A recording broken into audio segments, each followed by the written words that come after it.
I've spent a lot of time recently playing about with samplers like the SP-202, SP-404, Akai S2000 and everything else, partly because I haven't really used samplers to any great extent until recently, and I've had a lot of fun just jamming with them and exploring the limitations. However, I realised that I wasn't actually really working on any music that I would put out, so I thought I should try and put together a track with bits and pieces so that at least then I can maybe build on it later. So I thought I would explain what I'm gonna try and play, because I think it's always more interesting when someone's doing like a jam like this if they tell you what it is first, rather than just seeing somebody fiddle about with gear and that's it. And both have their places, I do both, but I wanted to explain first. In terms of making a song with this, I'm not trying to do a finished sequence or anything like that. I'm just trying to make the kind of bare bones of something that I can then put in my DAW and work on later. So my plan is just to play through it, and hopefully it won't be too shit and I won't have to do multiple takes, because I don't want to have to do that because it's a pain in the arse. I'm also going to handhold this camera so that I can move in and show you the different bits, because I can't be fucked setting up different cameras for different perspectives. At that point it really becomes more about making a video than it does about making music, so I'm trying to get away from that as well. But I'll show you what I've got set up. But because of the way this stupid camera works, it's got a front facing mic, so I need to plug in a mic on the back and start recording for when I'm talking behind the camera, so I'm going to do that now. Alrighty, I'm now behind the camera. I've got my tie clip mic in, so I'll sound different, but at least you can hear me this way.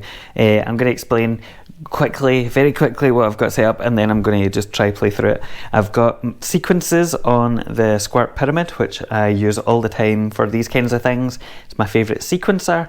I have different sequences set up.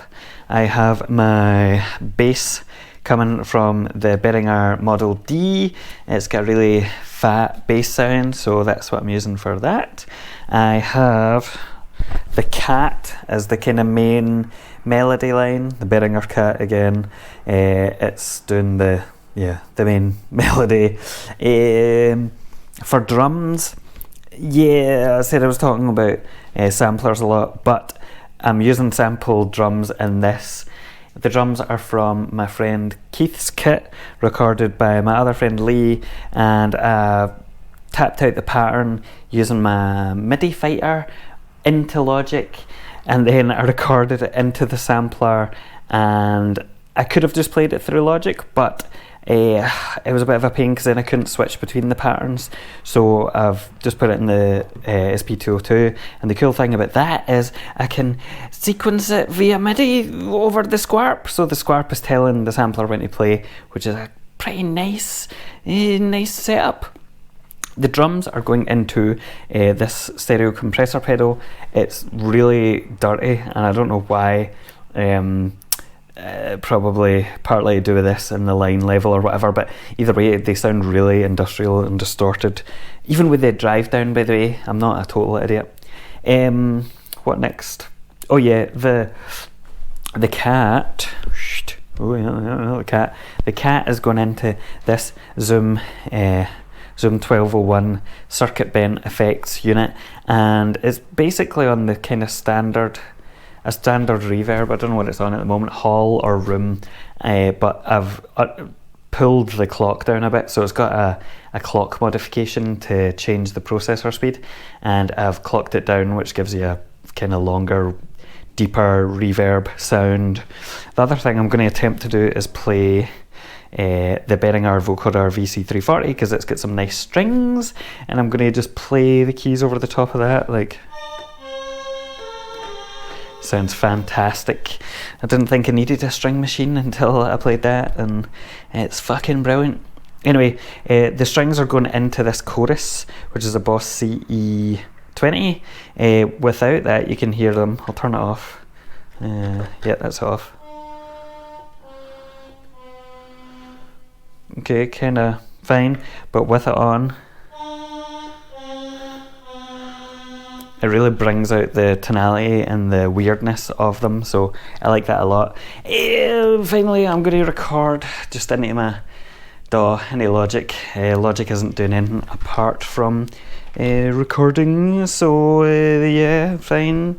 Like I mentioned, I'm not looking for this to be a full completed track. I'm just looking to get a kind of basis of something that I can put into Logic and then edit later, build upon, etc. So I don't have a huge amount of sequences. I think I've got 4 bass sequences, or is that the bass? 3 bass sequences, 2 drum patterns, and 4 lead patterns, and then whatever I play on the fucking vocoder thing. So not a huge amount. I could probably have spent some more time doing it, but I don't have a huge amount of time, so I'm trying to make the most of the time that I've got.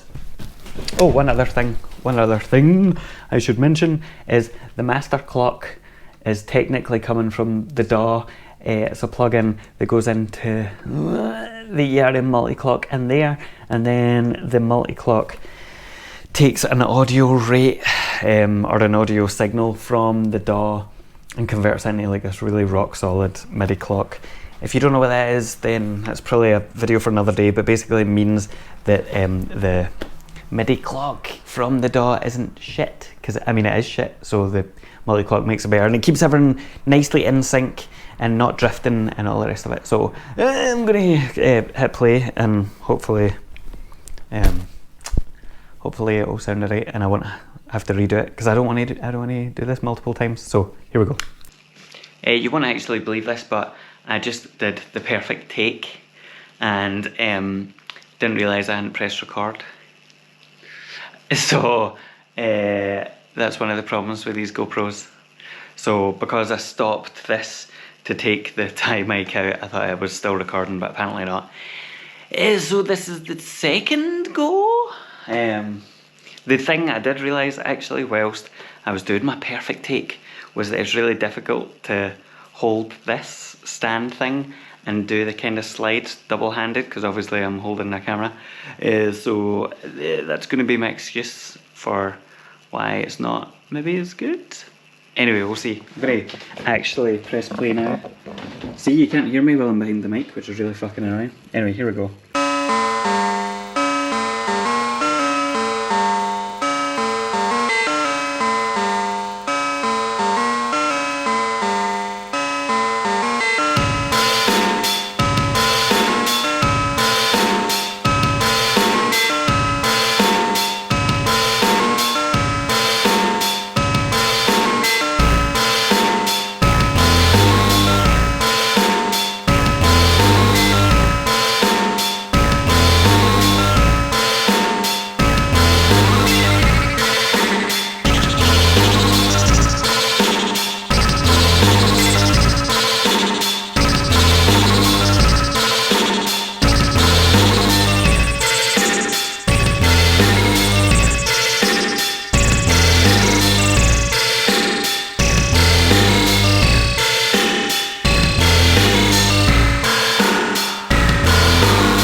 that's it. It wasn't perfect, but it will do. I think there's some cool bits in there. I'm going to take it and chop it up and make it better, maybe. The hardest bit is playing that VC340 one-handed and trying to do the slides and do chords and stuff. Can't do it. Earlier on, you should have seen me, man. I was busting out the chords, but I couldn't do it because I was trying to film. I need somebody to film it. I need a third party here to do that, but I also don't want anybody to do that, so who knows. All my friends are synths.